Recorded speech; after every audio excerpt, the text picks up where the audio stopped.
prácticamente son el último grupo de antihipertensivos que completa, ¿verdad?, con lo que hemos estado viendo, esta unidad de cardiovascular. Y por ser esta la última clase de antihipertensivos, entonces vamos a consolidar conceptos, ¿verdad? Empezando siempre por la definición de qué es una hipertensión arterial. Entonces, la hipertensión arterial es la enfermedad cardiovascular más frecuente como una enfermedad no transmisible, ¿verdad? Su frecuencia se dice de que va aumentando conforme la edad, al punto en que los pacientes entre 60 y 70 años, el 50% tienen hipertensión arterial y a pesar de esto, la prevalencia sigue aumentando arriba de los 70 años. Cuando uno lee esto, pues uno dice, o sea, que casi que tengo el 50% de desarrollar hipertensión solo con el factor de riesgo de la edad, ¿verdad? Y conforme pasan los años, igual tarde o temprano me va a dar hipertensión arterial. Y sí, ¿verdad? Esto apunta a eso. Sin embargo, pues como también tenemos el otro 50%, que entre los 60 y los 70 años puede ser que no desarrollen hipertensión, hacia eso tenemos que apuntar nosotros, siempre recomendando y haciendo, ¿verdad?, el ejercicio, una dieta balanceada y evitando el consumo de alcohol y de cigarrillo también, ¿verdad? En su libro mencionan también dentro de los factores de riesgo para tener, lo primero es el cambio en el estilo de vida, ¿verdad? El bajar de peso. Entonces, también el disminuir el consumo de sal. Decimos de que todo paciente que tenga hipertensión arterial, esta hipertensión origina cambios patológicos en vasos e hipertrofia del ventrículo izquierdo, ¿verdad? En todos los vasos de nuestro cuerpo. No solo va a afectar nuestro corazón, ese aumento de presión arterial que va a hipertrofiar nuestro corazón, el músculo, ¿verdad?, del miocardio, sino también, ¿verdad?, todos los vasos que nos irrigan, ¿verdad? Entonces es así de que, como vieron en la clase anterior, tenemos las complicaciones, ¿verdad? El paciente puede desarrollar una nefropatía hipertensiva, una retinopatía hipertensiva, por ejemplo, una insuficiencia renal, secundario a eso también. Y pues tenemos que recordar la clasificación de la hipertensión y saber interpretarla, eso es lo más importante, ¿verdad? Entonces, inicialmente, pues tenemos, ¿verdad?, que definir que hipertensión arterial va a ser una presión arterial por arriba de la diastólica de 90 milímetros de mercurio y la sistólica arriba de 130, ¿verdad? Entonces, por ejemplo, tenemos un paciente con prehipertensión, significa que tiene la presión sistólica entre 120 y 139 y la diastólica entre 80 y 89. ¿Qué pasa si yo les digo, miren, fíjese que el paciente tiene una presión arterial de 110 sobre 85? ¿Cómo lo clasificarían ustedes?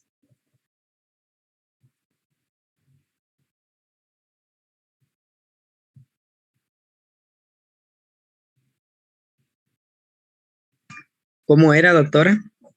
Una prehipertensión, ¿no? Tal vez entre y prehipertensión. Sí, muy bien, una prehipertensión. Entonces, yo voy a poner más ejemplos. Yo el ejemplo que les había colocado ahorita era un paciente que tiene una presión arterial de 110 de sistólica y una diastólica en 85. Entonces, doctora sistólica estaba normal, estaba por debajo de 120. Sí, pero la diastólica tenía 85. Entonces, cuando nosotros nos dan una presión arterial o nosotros tomamos la presión arterial, cualquiera de las dos, ¿verdad?, que le estén dando el dato a una enfermera o que ustedes lo estén tomando, ¿verdad?, siempre tienen que clasificar la presión arterial no solo en base a la sistólica, sino en base a la diastólica y viceversa. Y no importa de que una esté normal, si la otra está alterada, siempre ustedes lo introducen a la clasificación para ver en dónde cae, ¿verdad? Como les digo, ahorita voy a poner más ejemplos. La hipertensión arterial en estadio 1 significa que va a tener el paciente una sistólica entre 140 a 159 y una diastólica de 90 a 99. La hipertensión arterial estadio 2, el paciente va a tener una sistólica mayor o igual a 160 y una diastólica mayor o igual a 100 milímetros. Y en las crisis hipertensivas tenemos la presión sistólica arriba de 180 y la diastólica mayor de 110. Esta clasificación, a pesar de que ya tiene años, ¿verdad? Ha ido modificándose, ¿verdad? Constantemente, pero esta todavía aplica a lo que estamos ahorita viviendo, ¿verdad? Entonces, vamos a poner otros ejemplos. Digamos de que me dicen que mi paciente tiene una presión arterial de 150 sobre 100. ¿En dónde la clasificaría? Tal vez hipertensión arterial Hipertensión tipo 2. Bien, estadio 2. Porque ahí, sistólica estaba en estadio único, lo que me manda es la diastólica, estaba en 100. Excelente. Muy bien. Tengo un paciente que tiene una presión arterial de, vamos a ver, 170 sobre 120. Una crisis hipertensiva. Ah, excelente. Tengo un paciente que tiene una presión arterial de 150 sobre 70. Hipertensión arterial tipo 1. Estadio 1, ajá, muy bien. Ahí la diastólica estaba normal, pero la sistólica está elevada. Excelente. O puede ser que tenga un paciente que tiene la presión arterial 170 sobre 100, que ahí pues las dos están en estadio 2, ¿verdad? Va. Tengo un paciente que tiene la presión arterial en, vamos a ver, bueno, vamos a poner mismo, 150 sobre 70, el que les había dicho. Entonces dijimos que estaba en el estadio 1 el paciente, la hipertensión arterial, y en estos pacientes regularmente, ¿verdad? Les decimos que tiene una presión sistólica, una hipertensión sistólica aislada, porque solo la sistólica es la que tiene elevada y la diastólica está normal. Para cuando ustedes escuchen ese término, ¿verdad? Hipertensión sistólica aislada, solo la sistólica está elevada y la diastólica está normal. Regularmente esto es más frecuente en pacientes ancianos, ¿verdad? Por la aterosclerosis tiende a elevarse siempre la sistólica y la diastólica puede estar normal. Y importante de que aunque nosotros tengamos solo la sistólica elevada, siempre le tenemos que dar el tratamiento al paciente. No decir, ay, no, pero hasta que se eleve la diastólica, entonces yo le voy a dar tratamiento. No, con cualquiera de las dos es factor de riesgo para un infarto agudo del miocardio, para un accidente cerebrovascular, para una retinopatía hipertensiva, ¿verdad? Entonces siempre lo tienen que tratar. Bueno, ¿vamos bien ahí? Va. Y bueno, aquí yo les había colocado, ¿verdad? De que el paciente le está tomando la presión y la tiene por las nubes. Entonces, solo para romper ahí el hielo un poquito. Bueno, entonces, hipertensión arterial, ya dijimos, ya vimos ya los valores, ¿verdad? Para clasificación. Recordar cómo está definida la presión arterial. Bueno, la resistencia vascular periférica o sistémica por el gasto cardíaco. Con cualquiera de los dos que esté afectado, ¿verdad? Que esté elevado, me va a elevar mi presión arterial. No necesariamente tienen que estar elevados los dos, el gasto cardíaco y la resistencia vascular periférica. Con uno de los dos que se eleve, ya me afecta la ecuación, ¿verdad? Y por lo tanto, se me eleva la presión arterial. Igual, si está hipotenso, lo mismo, ¿verdad? Con uno de los dos. Y puede ser que los dos estén elevados, ¿verdad? Y también me dé la hipertensión arterial. ¿De qué depende la resistencia vascular periférica? Va a depender de la vasoconstricción del músculo liso, del sistema nervioso simpático, del sistema renina-angiotensina-aldosterona, ¿verdad? Entonces, todos estos factores yo tengo que controlar si yo quiero mejorar esa resistencia vascular periférica para disminuir mi presión arterial. Igual, ¿verdad? ¿De qué depende mi gasto cardíaco? De la contractibilidad miocárdica, de la presión de llenado del ventrículo derecho y luego el ventrículo izquierdo, ¿verdad? Que va a depender de la precarga, ¿verdad? El tono venoso, el volumen sanguíneo por minuto. Bueno, entonces, como habíamos visto que en la clasificación están las crisis hipertensivas. Las crisis hipertensivas se dividen en dos, las urgencias hipertensivas y las emergencias hipertensivas. ¿Alguien me puede decir cuál es la diferencia entre decir una urgencia o decir una emergencia hipertensiva?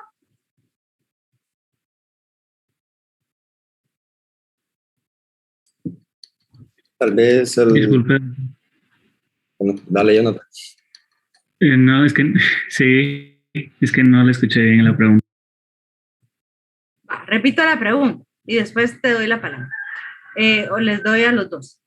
La pregunta es, dijimos que las crisis hipertensivas se dividen en emergencia, se van a dividir en emergencia y urgencia hipertensiva. ¿Alguien sabe cuál es la diferencia entre las dos? Emergencia es cuando hay un daño a órgano blanco y urgencia todavía no hay un daño a órgano blanco. Muy bien, excelente, esa es la respuesta correcta. Entonces, en la emergencia hipertensiva ustedes tienen que correr, ¿verdad? A modo de que ese paciente en 24 horas ustedes tienen que estabilizarlo, ¿verdad? Y mejorar su presión arterial. En cambio, la urgencia hipertensiva tienen, bueno, yo les dije 24, pero inclusive es en las primeras 4 horas de que lo detectan, ¿verdad? Tienen que ir disminuyendo paulatinamente, ¿verdad? La presión arterial en ese paciente porque ya tiene daño a órgano blanco, como ustedes dijeron. En la urgencia hipertensiva, a pesar que las presiones estén altas, ¿verdad?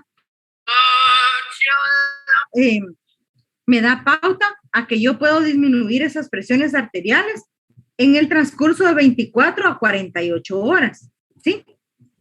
Entonces, yo puedo seleccionar ahí diferentes fármacos que me van a actuar, ¿verdad? Según su vida media, ¿verdad? Según alcancen concentraciones plasmáticas, ¿verdad? Entonces yo digo, este se lo voy a poner por vía intravenosa porque me actúa más rápido, no, ¿verdad? Entonces, esa es la importancia, ¿verdad? El reconocer esto. Y ustedes después de esta clase, yo les voy a enviar en la noche una guía de estudio, ¿verdad? Que la van a resolver en grupos y me la van a enviar a la plataforma, ¿verdad? En Classroom. Bueno.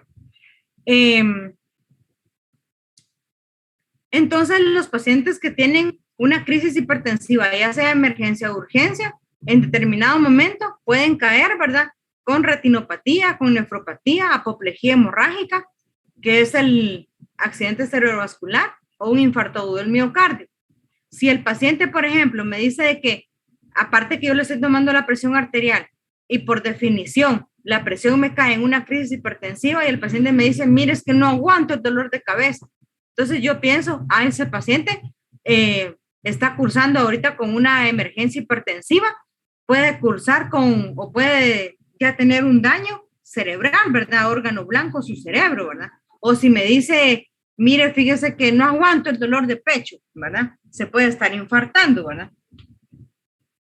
Entonces acá yo les coloqué el daño a órgano blanco que decimos en las crisis hipertensivas, ¿en dónde les puede dañar, verdad? Más o para decir que es una emergencia hipertensiva. Entonces, la apoplejía, ¿verdad? A nivel de su cerebro, ¿verdad? Un accidente cerebrovascular regularmente por hipertensión arterial es un accidente cerebrovascular hemorrágico, ¿verdad? Un dolor precordial que puede llevarle a un infarto agudo del miocardio, secundario a la hipertensión arterial, la crisis hipertensiva. La retinopatía, ¿verdad? Hipertensiva. Y también, ¿verdad? A nivel renal, ¿verdad? Una nefropatía, llegar inclusive a una insuficiencia renal en el paciente. Bueno. Entonces ahora vamos a empezar con los medicamentos. Acá vamos a ver, como dijimos, medicamentos que no están contemplados en los demás grupos, ¿verdad? Y vamos a ver de distintas clases. De primero vamos a ver los simpaticolíticos. Dentro de los simpaticolíticos tenemos, por ejemplo, la metildopa. La metildopa es un profármaco, ¿verdad? Que necesita descarboxilarse a través de la enzima descarboxilasa alfa-metildopamina.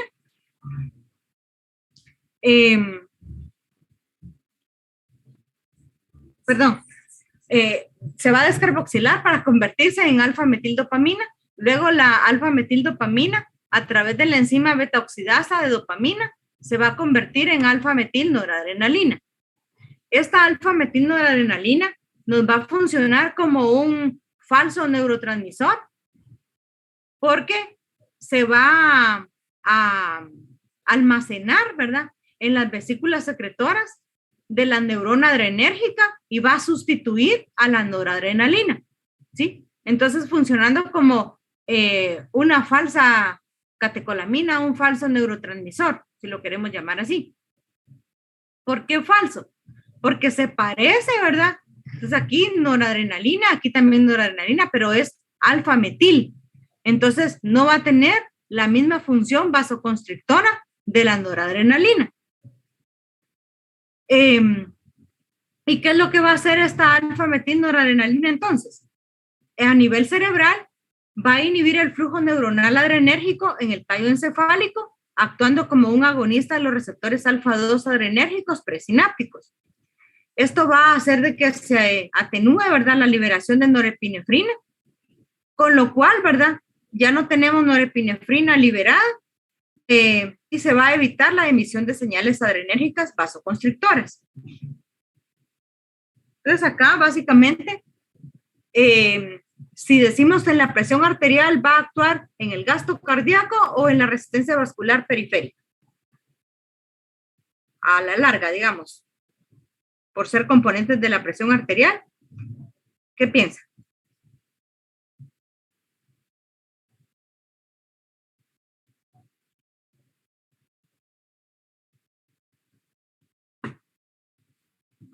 ¿Podría repetir la pregunta, doctora? Es que mi internet... Si decimos que la alfa-metilnoradrenalina va a actuar como un falso neurotransmisor al ser almacenado en las vesículas de la neurona adrenérgica en lugar de la noradrenalina, con lo cual, ¿verdad? A la larga, lo que va a hacer es disminuir la emisión de señales adrenérgicas vasoconstrictoras. ¿Qué papel va a tener entonces la alfa-metildopa en el paciente? ¿Va a disminuir la resistencia vascular periférica o va a disminuir el gasto cardíaco?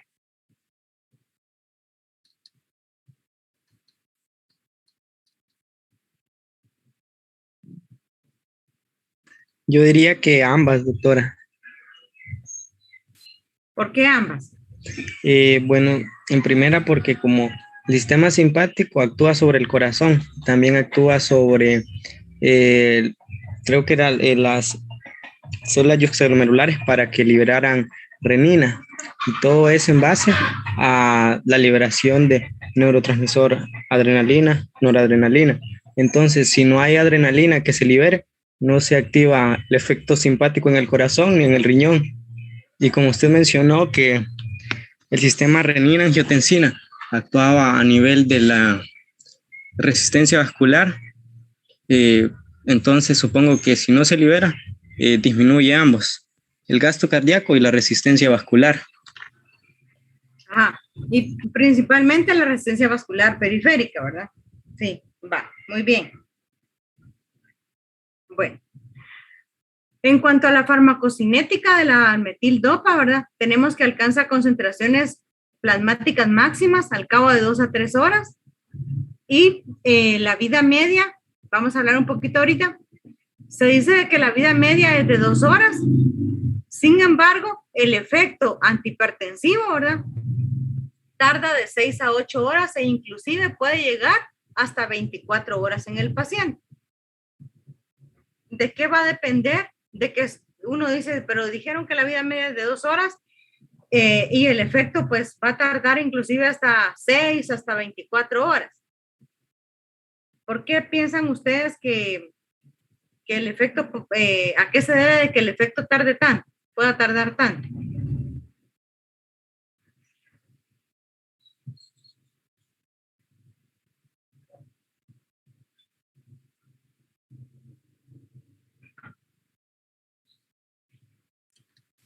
Simplemente tal vez sería porque el cuerpo tarda mucho en depurar el fármaco. ¿Alguien más? Doctora, ¿no es porque dice que se almacena en vesículas secretoras? Ajá, vesículas secretoras Ay, se me olvidó el nombre. Lo ¿A qué apunté. nivel? Que va a sustituir a la noradrenalina, por así decirlo. Vesículas secretoras de adrenalina, de noradrenalina. Ajá. Ajá, entonces todo lo que vimos, ¿verdad? De que el medicamento necesita de primero, ¿verdad? Que es un profármaco, va. Entonces uno dice, va, si es un profármaco, cuando está de profármaco todavía no tiene efecto, ¿verdad? No, que el efecto lo va a hacer ya cuando se convierte en fármaco a través de la descarboxilasa. Bueno, entonces ya tenemos ahí la descarboxilasa para activarlo, ¿verdad? Entonces, ¿qué pasa con este medicamento? Necesita una serie de pasos, ¿verdad? Que ya estando el fármaco activo, se va a almacenar en esas vesículas, como ustedes dijeron, ¿verdad? Y esas vesículas va a ir para ir a sustituir a la norepinefrina. Entonces el almacenamiento en esa vesícula hace de que algunas se van a liberar como falso neurotransmisor y otras vesículas todavía van a estar conteniendo el fármaco, ¿verdad? Y lo otro es que el lugar en donde actúa la alfa-metil-dopa, ¿verdad? Es a nivel del tallo encefálico, a nivel cerebral. Entonces, a eso se debe, a esos dos puntos, ¿verdad? Su almacenamiento en las vesículas y el lugar donde actúa a nivel del tallo encefálico, que su efecto puede tardar hasta 24 horas en el paciente, su efecto antihipertensivo. Ahora también puede ser porque el paciente tiene alguna falla renal. Es que cualquier fármaco que se excrete por vía renal se va a ver afectado si el paciente tiene insuficiencia renal. Pero a lo que yo voy aquí es las propiedades específicas de la metil-dopa, ¿verdad? Porque es de que si tiene una vida media de 2 horas, el efecto puede tardar hasta 24 horas. Entonces, en un paciente normal, sin que esté con fallo renal ni nada, ¿verdad? Ahora lo que tú decís, sí, ¿verdad? Para cualquier fármaco que se excrete por vía renal. Bueno, efectos adversos, inhibe el centro de la vigilia, como ya dijimos, actúa a nivel del tallo, ¿verdad? A eso se deben los primeros efectos que uno va a encontrar en el paciente. Le puede provocar una sedación transitoria y también, ¿verdad? El paciente va a tener alteración en la agudeza mental, puede tener efectos anticolinérgicos como la resequedad bucal, disminución de la libido, signos de Parkinson, hiperprolactinemia. Otros efectos adversos a nivel del laboratorio, tenemos un paciente que tenga la prueba de Coombs positiva. Esta prueba de Coombs positiva le puede tardar al paciente inclusive hasta 1 año, ¿verdad? Algunos pacientes pueden desarrollar un síndrome parecido al lupus eritematoso sistémico, ¿verdad? O inducido, mejor dicho, lupus debido al uso de la metildopamina o de la alfa-metildopa. Otro efecto adverso es la anemia hemolítica, que obliga a retirar el fármaco del paciente, ¿verdad? Y la hepatotoxicidad. Debido a estos efectos adversos, es bien importante que se recuerden de esto, ¿verdad? La hepatotoxicidad, más que todo, es la que en un tiempo, antes de la pandemia, ¿verdad? La FDA obligó a retirar el fármaco de los países. Sin embargo, en nuestro país, como cosa rara, sí se cumplió la orden. Mientras que en países vecinos, ¿verdad? Como El Salvador, Honduras, por ejemplo, ¿verdad?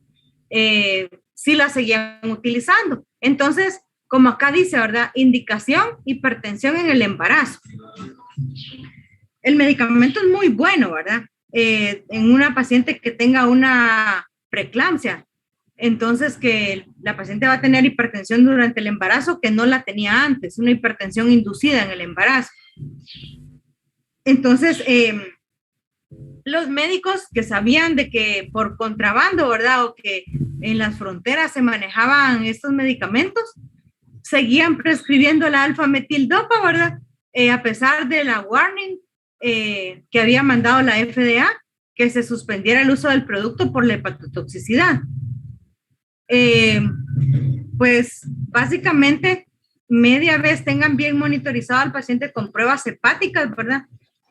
Se puede ir titulando el fármaco, ¿verdad? Hoy en día, nuevamente, existe el fármaco, como que no hubiera pasado nada.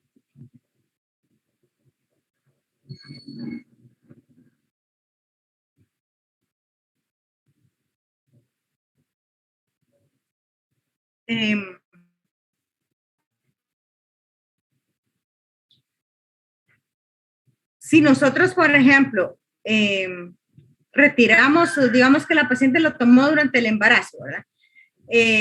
Y pues tenía la prueba de Kunz positivo, y ¿cómo se llama? Y resolvió el embarazo, siguieron con la toma de presión arterial y la paciente ya no volvió a padecer de hipertensión arterial, ya retiraron sin el fármaco, ¿verdad? Entonces, la prueba de Kunz sigue siendo positiva a pesar de que ya no tiene el medicamento del paciente. Ahí es donde dice que puede persistir hasta 1 año, ¿verdad? Después de retirado el fármaco.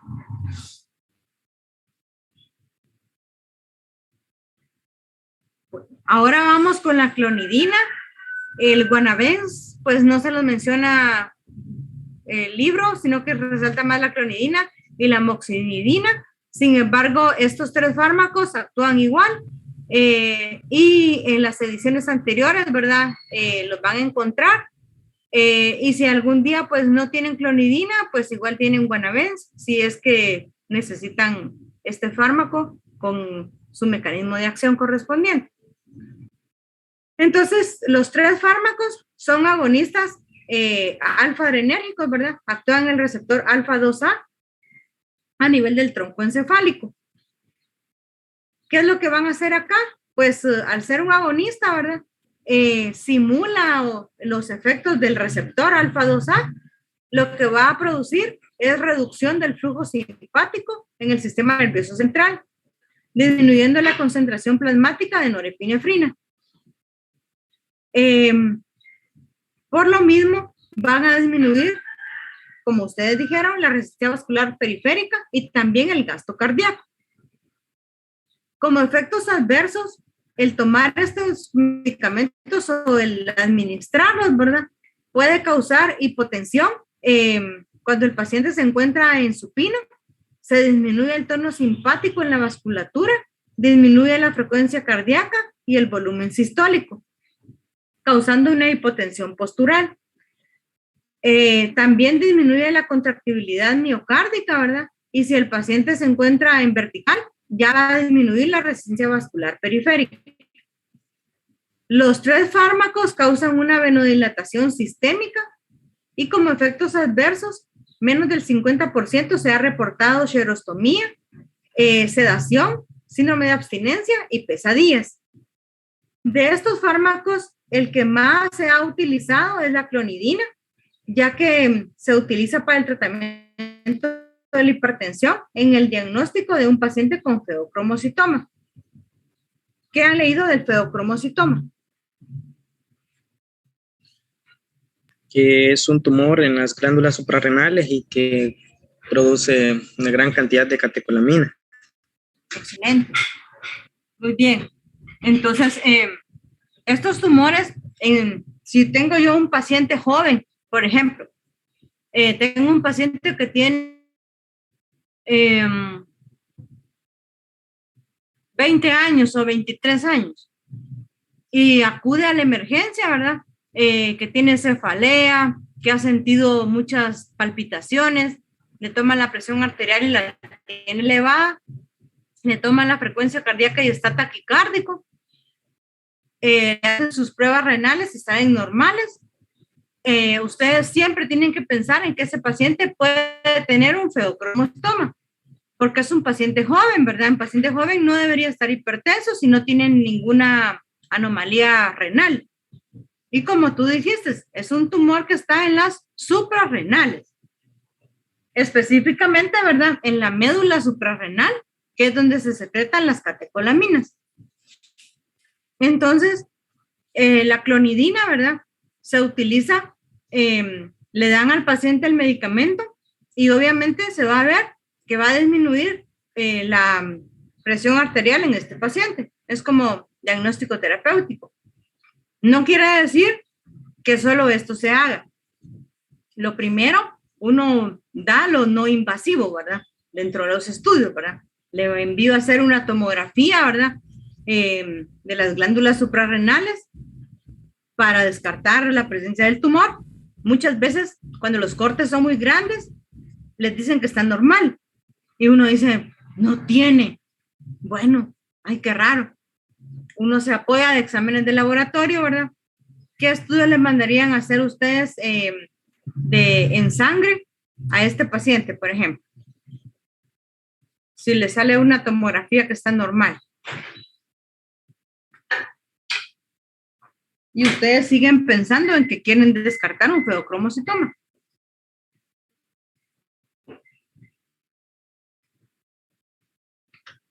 Como buscar presencia de ácido vanilil mandélico, normetanefrina, metanefrina, que es un producto de la degradación de una excesiva cantidad de estos neurotransmisores. Ajá, muy bien. Entonces, en sangre le voy a pedir niveles de metanefrinas, perdón, niveles de metanefrinas y a nivel de la orina, por ser un producto de la degradación, ¿verdad? De las catecolaminas, ahí sí le voy a pedir niveles de ácido vanilil mandélico. Excelente. Entonces, si estos niveles, cualquiera de los dos, le sale elevado, ¿verdad? Aunque la tomografía diga de que no tiene, le pido una resonancia porque yo estoy segura que ese paciente sí tiene, ¿verdad? Y ya después ya le hago esto de la prueba de la clonidina, ¿verdad? Muy bien. Está muy bien ahí.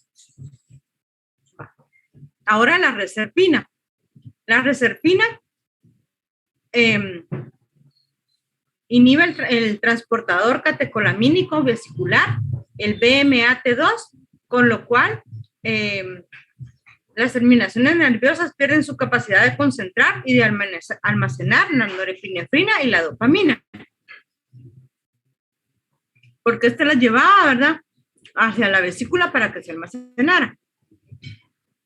En consecuencia, disminuye el gasto cardíaco y la resistencia vascular periférica en tratamiento a largo plazo. Sin embargo, este fármaco, ¿por qué no aparece ya en el libro? Porque tiene efectos al sistema nervioso central que produce psicosis. Y esta psicosis es la que hoy en día, ¿verdad? La FDA ya lo sacó del mercado por la psicosis que obliga a abandonar el tratamiento. Otros efectos adversos, convulsiones y depresión. Entonces, por eso ya está en desuso. Se los traje, pues, para que sepan, ¿verdad? Porque antes sí se utilizaba.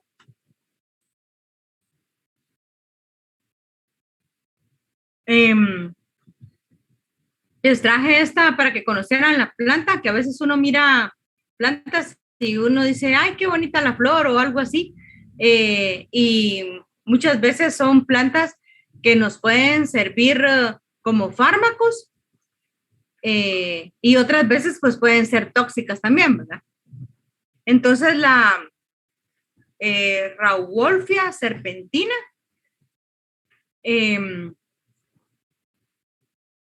es uno de los fármacos de las plantas, pues, de las cuales se pueden extraer fármaco antihipertensivo.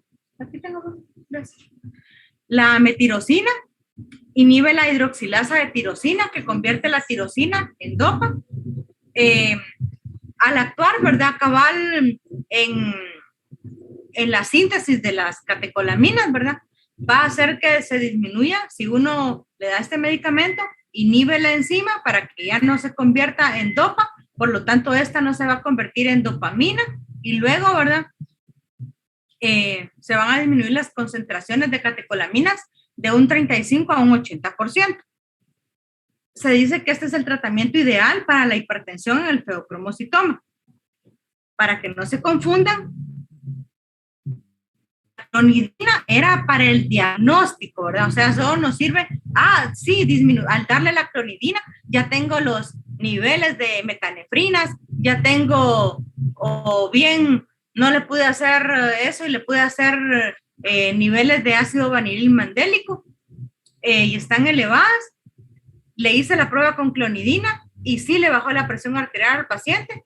Mientras lo operan, entonces le dejo metirosina, ¿sí? Mientras lo operan, ¿verdad? No quiere decir que el paciente va a estar con ese medicamento toda la vida, ¿verdad? Ese tumor hay que irlo a extraer. Bueno, ahora pasamos a los vasodilatadores, como otros antihipertensivos. Dentro de los vasodilatadores tenemos la hidralacina. La hidralacina es un vasodilatador arteriolar bien potente, relaja el músculo liso arteriolar y tiene muy poco efecto sobre el músculo liso venoso. Dentro de sus mecanismos de acción tenemos los siguientes. Inhibe la liberación de calcio inducida por el trifosfato inositol y abre los conductos de potasio activados por calcio. Aumenta la frecuencia cardíaca y la contractibilidad por estimulación del sistema nervioso simpático, lo cual yo les puse aquí estos signos, ¿verdad? Que uno dice, bueno, entonces al aumentar la frecuencia cardíaca voy a alterar el gasto cardíaco en el paciente. Entonces uno dice, pues controversial, pero esto es como mecanismo compensatorio, ¿verdad? De la estimulación de los barroreceptores que detecta nuestro cuerpo a la disminución de la presión arterial por esa gran vasodilatación que tiene, ¿verdad? Arteriolar. Lo otro es que aumenta la renina y retiene líquido. Entonces, también uno dice, esto es controversial porque yo no quiero que me aumente la renina en el paciente y no quiero que se retenga líquido, ¿verdad? Porque entonces no le estoy ayudando. Entonces, todo esto es lo que tenemos que tener en mente a la hora de elegir este medicamento, ¿verdad? Le voy a dar un diurético al paciente, ¿verdad? Le voy a combinar hidralacina con un inhibidor IECA de la enzima convertidora de angiotensina. ¿Qué voy a hacer, verdad? O puedo elegir otro medicamento. En cuanto a la farmacocinética, la hidralacina sufre una N-acetilación en el intestino y en el hígado, y esta está determinada por factores genéticos. De ello es de que sabemos que hay pacientes que son acetiladores rápidos y otros pacientes que son acetiladores lentos. Se dice que en Estados Unidos el 16% son acetiladores rápidos. Estos pacientes necesitan una dosis mayor, ya que el fármaco se inactiva al acetilarse, ¿verdad? Y el 35% de los pacientes son acetiladores lentos. En nuestro país todavía no tenemos estudios acerca de qué tipo de acetiladores somos nosotros, ¿verdad? Y sería bueno tener estos estudios, ¿verdad? Porque así como ustedes miran este fármaco, que no lo habían visto con fármacos anteriores, también cuando estemos viendo antituberculosos, ¿verdad? La isoniazida, rifampicina, también por ser metabolismo hepático, es bien importante saber si el paciente es acetilador lento o rápido debido a la hepatotoxicidad que pueden producir estos fármacos. La biodisponibilidad va a depender si es un acetilador rápido, es de un 16%, y si es un lento, de 35%.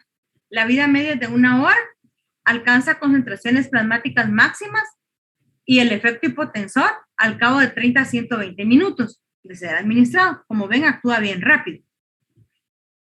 Y a pesar que actúa bien rápido, su efecto antihipertensivo puede tardar hasta 12 horas.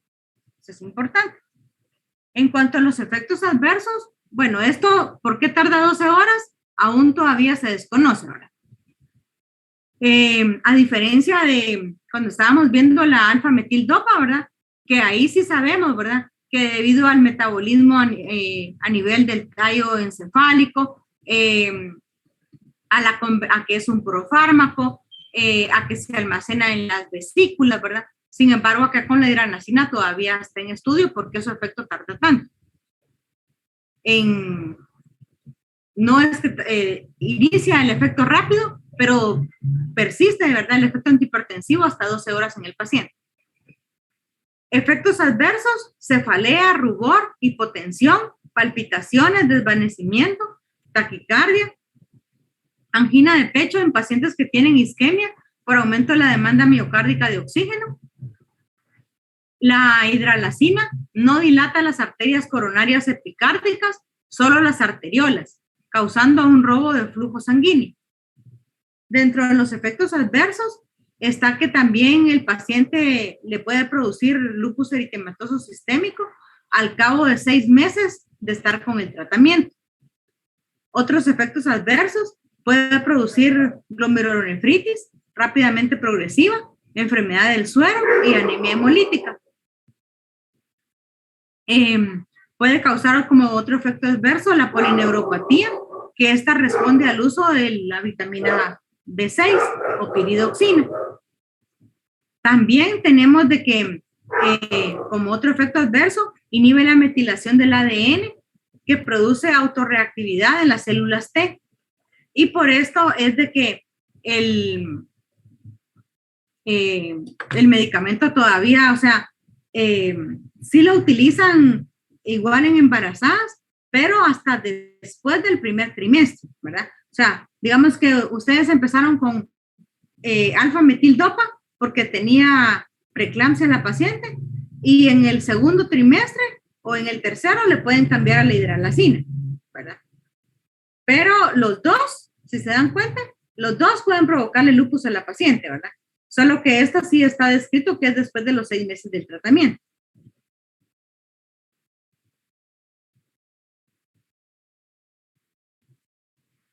Ahora vamos a ver lo que es el minoxidil. El minoxidil es un profármaco cuyo mecanismo de acción consiste en lo siguiente: activa o abre los canales de potasio regulados por ATP para que salga de la célula el potasio, ¿verdad? Y se produzca una hiperpolarización de la membrana del músculo liso y por ende una relajación.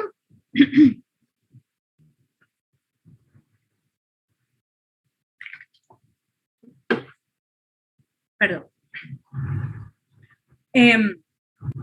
Entonces va a causar en el paciente un efecto vasodilatador arteriolar, aumentando el flujo sanguíneo a la piel, músculo estriado, tubo digestivo y corazón, en el cual aumenta el gasto cardíaco y la contractibilidad.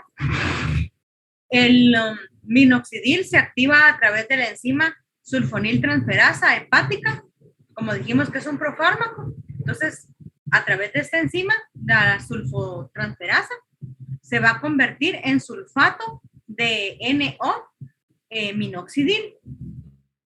La media es de 3 a 4 horas Y el efecto, ¿verdad? En cuanto ya a su metabolito, ¿verdad? Tarda 24 horas en el paciente.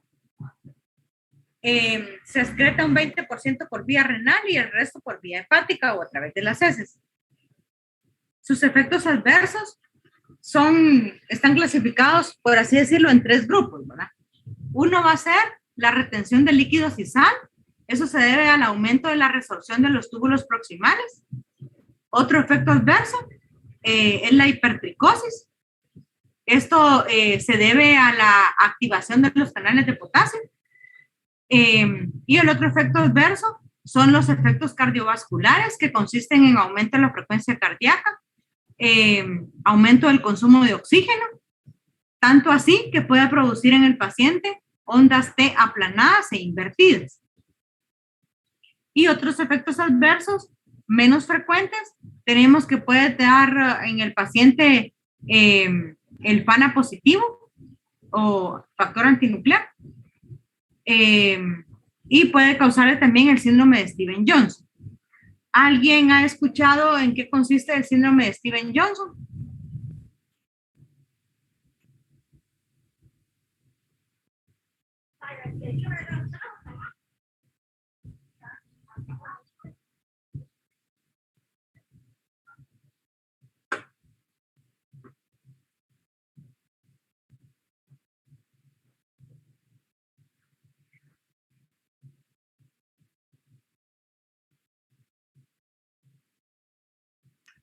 Doctora, es como una hipersensibilidad que va a provocar como la aparición de sarpullido y de ampollas en la piel.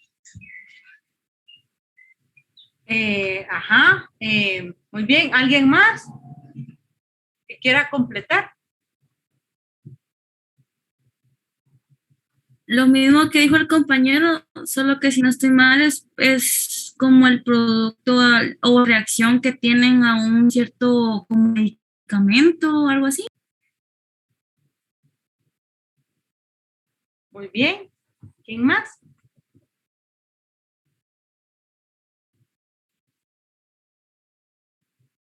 Doctora, creo que también afecta a las membranas mucosas y los síntomas son parecidos a la gripe, que después es donde se ve el salpullido, que es doloroso, y se va a diseminar y va a pasar a ser ampollas. Ajá, muy bien. Entonces, las reacciones de hipersensibilidad, ¿verdad? Está el eritema multiforme menor, en el cual ustedes pueden decir, ay, sí parece un salpullido, ¿verdad? El paciente va a tener una erupción maculopapular generalizada. Y está en la otra parte, que es el Stevens-Johnson, que es el eritema multiforme mayor, en la cual, aparte del rash maculopapular, va a desarrollar aftas o ampollas, pero va a ser en las mucosas, no van a ser en la piel, ¿sí? Entonces, por eso es de que cuando uno dice, ay, sí me dio alergia, es que dice que me está dando alergia el medicamento que me dejó. Entonces, es importante ir a revisar, ¿verdad? No solo la piel, sino las mucosas, ¿verdad? Si tiene úlceras, ¿verdad? O aftas en las mucosas, ya sea mucosa nasal, oral, a nivel genital o anal, ¿verdad? O inclusive a nivel ocular. Entonces ya es un Stevens-Johnson, ¿verdad? Y esa es una reacción adversa mayor que obliga a retirar el fármaco del paciente, ¿verdad? Y colocarle esteroides al paciente, ¿verdad? Ya es un monitoreo ya hospitalario, ¿verdad? Muy bien.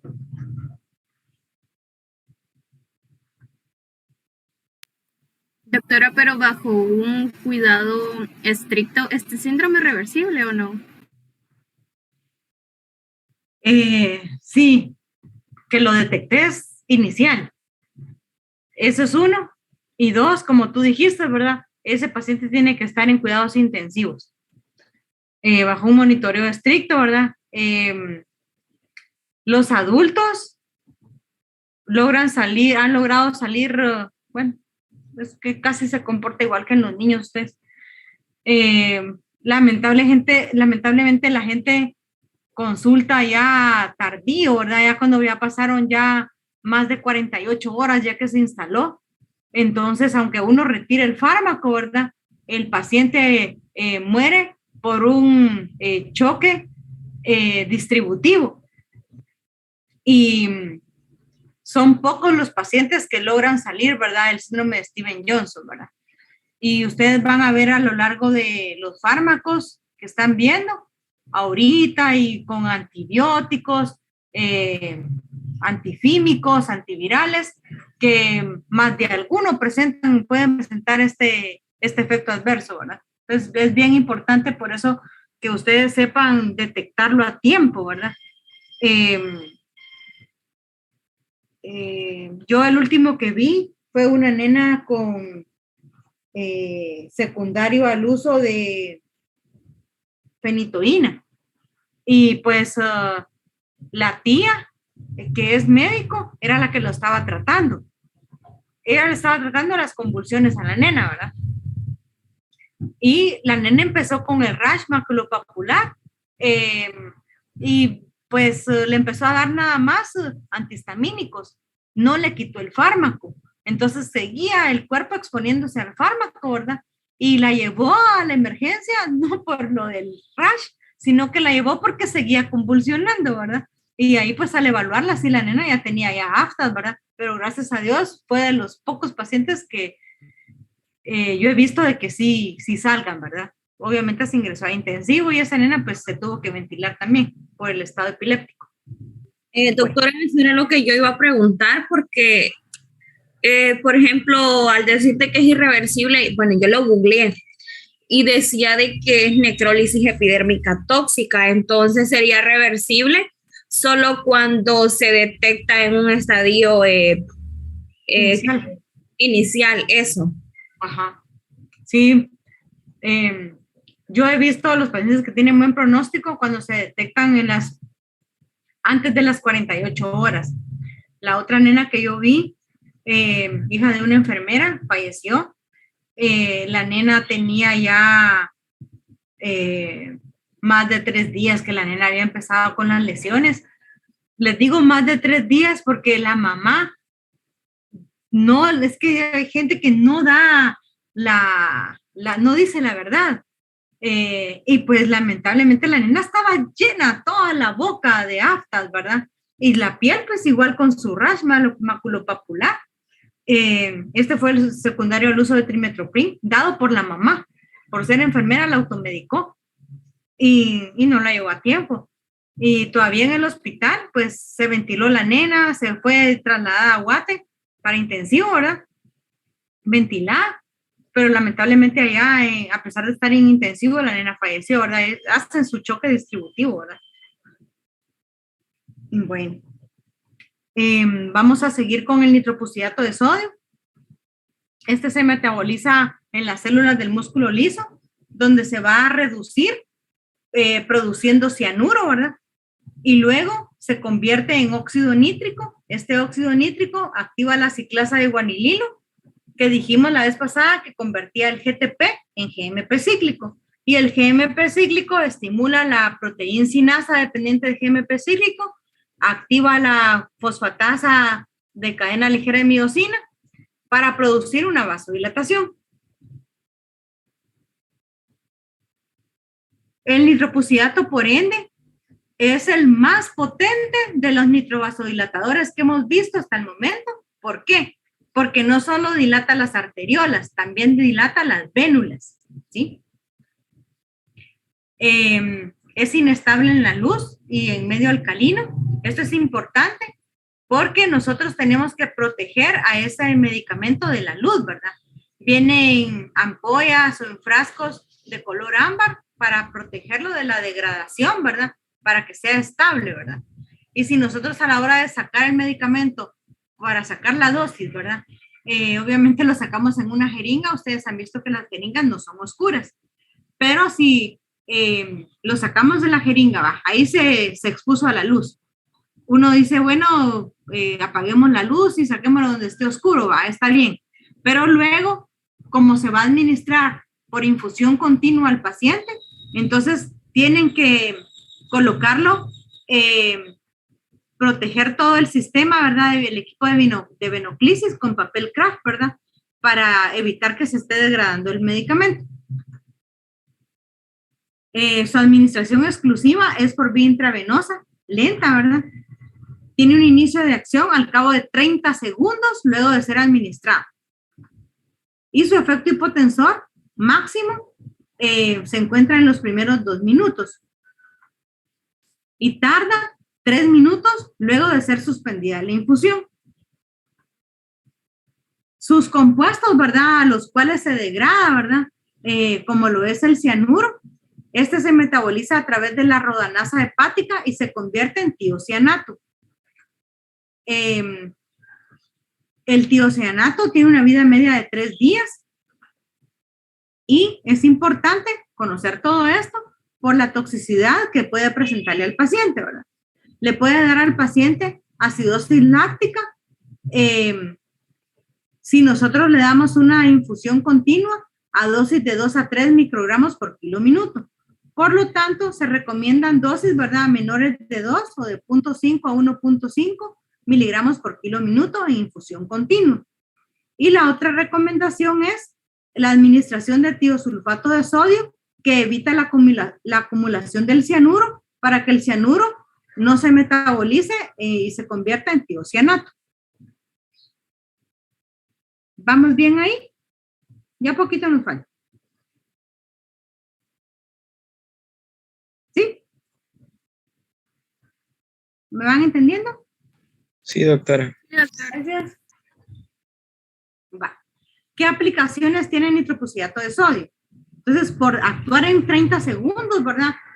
Luego de ser administrado, su aplicación es en emergencia hipertensiva, ¿sí? No en urgencia, sino que emergencia. Disminuye la precarga y la poscarga. ¿Por qué? Porque actúa a nivel de las arteriolas, actúa a nivel de las vénulas. Aumenta la contractibilidad. ¿En qué caso le vamos a dar al paciente nitroprusiato? Pues obviamente la emergencia hipertensiva, disección aórtica aguda, insuficiencia cardíaca congestiva donde no mejora el gasto cardíaco,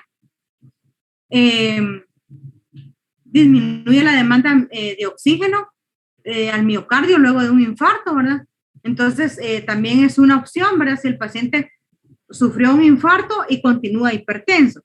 Si solo es de que sufrió el infarto, pero la presión ya está normal, no va, ¿sí? Y acá está la dosis, ¿verdad? De 0.2 hasta 1.5 miligramos por kilo minuto es lo que se aconseja. Regularmente, por ser más práctico, uno dice, me lo aprendo a 1, ¿verdad? 1 miligramo por kilo minuto, entonces está en el rango intermedio y lo que se quiere es evitar, ¿verdad?, la toxicidad del fármaco, ¿verdad? Y lo otro es, que es importante, tenemos de ley que estar midiendo niveles de lactato, ¿verdad? Haciendo gases arteriales para ver el nivel de lactato y evitar que el paciente curse con una acidosis láctica, ¿sí? Entonces, como ven, para la administración de este fármaco, tenemos que tener bombas de infusión continua, tenemos que tener papel craft para proteger el medicamento de la luz, tenemos que tener acceso a gases arteriales, ¿verdad? Porque debemos estar monitorizando a ese paciente, ¿verdad? Y estar tomando la presión arterial constante, ¿verdad? Cada hora, por lo menos, ¿verdad? Y en determinado momento ya conseguimos que el paciente ya esté normotenso o al nivel de presión arterial que le correspondería según su edad, pues ahí empezamos a suspender la infusión de nitroprusiato y le cambiamos, ¿verdad?, a otro tipo de antihipertensivo, ¿sí? Y ya para terminar, tenemos el diazóxido. El diazóxido es otro antihipertensivo derivado de la benzotiazina, pero no causa diuresis. Su mecanismo de acción es igual que el nitroprusiato y aumenta la frecuencia cardíaca, contractibilidad por activación refleja del sistema nervioso central, aumenta el gasto cardíaco, el flujo coronario, cerebral y renal. Su administración también es exclusiva intravenosa, de un 20 a un 50% se excreta a nivel del riñón, tiene una vida media de 20 a 60 horas, a diferencia del nitroprusiato, y su efecto también, ¿verdad?, inicia a los 30 segundos, igual que el nitroprusiato, y el efecto máximo tarda de 3 a 5 minutos. Entonces, uno dice, bueno, entre el nitroprusiato y el diazóxido, me quedo con el diazóxido porque no me va a producir la acidosis láctica porque va a actuar, va a empezar su efecto a los 30 segundos igual que el otro y tiene una vida media bien larga, ¿verdad? De 20 a 60 horas. Sin embargo, igual, ¿verdad? Tienen que estarlo titulando. Titulando me refiero, toman la presión arterial y van viendo que va bajando su 10%, por ejemplo, cada hora, cada 2 horas, pues se va disminuyendo la dosis, ¿verdad? Tienen al paciente ya normotenso, se quita el diazóxido y se cambia por otro antihipertensivo, ya sea beta bloqueador, calcio antagonista, IECA o ARA2, ¿verdad? Estos medicamentos solo son para la emergencia hipertensiva, no son de mantenimiento. ¿Qué efecto adverso tiene el diazóxido? Pues debido a que actúa también a nivel de los canales de potasio, ¿verdad? Puede producir en un paciente que sea diabético, puede tener a nivel de su glicemia, ¿verdad? Debido a que si el paciente toma glibenclamida o una sulfonilurea, ¿verdad? Esta actúa también a nivel de los canales de potasio. ¿Qué indicaciones tiene el diazóxido? En la emergencia hipertensiva, cuando las bombas de infusión son inexactas o no las tenemos, o no tenemos recurso a gases arteriales, por ejemplo, ¿verdad? Efectos adversos, puede causar isquemia miocárdica, retención de sal y agua, hiperglucemia por inhibición de la secreción de insulina a través de actuar a nivel de los canales de potasio, alteraciones gastrointestinales, alteraciones del gusto, del olfato, cialorrea y delirio. Y esta es la última diapositiva que les traía entonces para el día de hoy.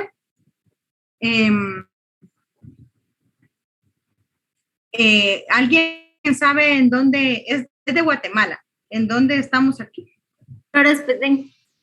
Muy bien. Bueno, entonces,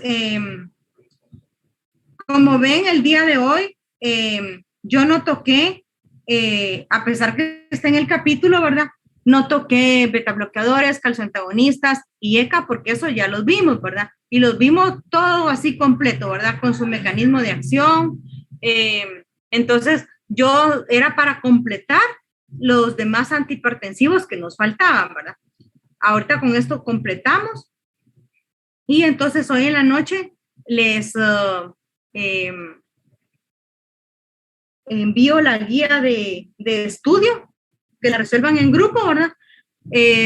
Las respuestas, la mayoría está en las clases que yo les doy, en su libro, y algunas cosas que sí las van a investigar para que se empapen más, ¿verdad? De estos temas, ¿verdad? ¿Dudas al momento? Yo solo tengo una duda, doctora, sobre el sociodrama. Ah, sí, todavía no lo he activado. Ajá, pero dime. Sobre la fecha a entregar. Ah, es que no les he puesto todavía fecha, pero denme chancecito, mañana les prometo que se los programo y yo voy a buscar el listado de los coordinadores. ¿Cómo prefieren? ¿Quieren que haga sorteo? Sería más democrático, ¿va? Con sorteo, para que así, ay, no, que la doctora, que yo no los conozco ustedes, pero para que no digan, ay, la doctora nos dejó ese tema a nosotros y en cambio al otro grupo le tocó el otro tema y así. Entonces, pues, para que sea más democrático, pues podemos reunirnos todos los coordinadores para hacer un sorteo y ver qué tema les toca. No sé qué piensan, o quieren que se los asigne yo así al azar. Sorteada estaría bien, doctor. Va. Entonces, yo les mando un mensajito para que nos reunamos los coordinadores y hacemos el sorteo. Pero primero les voy a crear ahí lo de la tarea. ¿Sí? Y les voy a mandar lo de la guía para completar lo de la clase de hoy. La guía vale punto. ¿Hoy? Doctora, la guía la vamos a hacer por grupo y se la va a enviar solo al coordinador o se la vamos a enviar cada quien por separado. No, Marcela, por grupo. una por grupo. Y ustedes se reparten dentro del grupo las preguntas, ¿verdad? Para que trabajen todos, ¿verdad? Y el coordinador, sí sería bueno, ¿verdad? Que después de que se la repartan y todo, mira, para tal día quedamos con la información. Entonces, no es de que solo la unen y ya, sino que traten de revisar las respuestas de cada uno, ¿verdad? Porque puede ser a veces de que alguien lo que revisó no esté acorde y otra persona les diga, no, yo encontré esto, lo podemos completar con lo que yo tengo, ¿verdad? Entonces eso sería bueno, ¿verdad? Para que no solo se repartan el trabajo, sino después cuando lo compacten, lo analicen y porque el punteo es para todo el grupo, ¿verdad? Entonces, así todos tienen sus puntos bien, ¿verdad? Bueno. Entonces, chicos, que pasen una feliz tarde. Nos vemos el miércoles. Primero Dios. Gracias, doctora, igualmente. Feliz tarde, doctora. Doctora. Feliz tarde, doctora.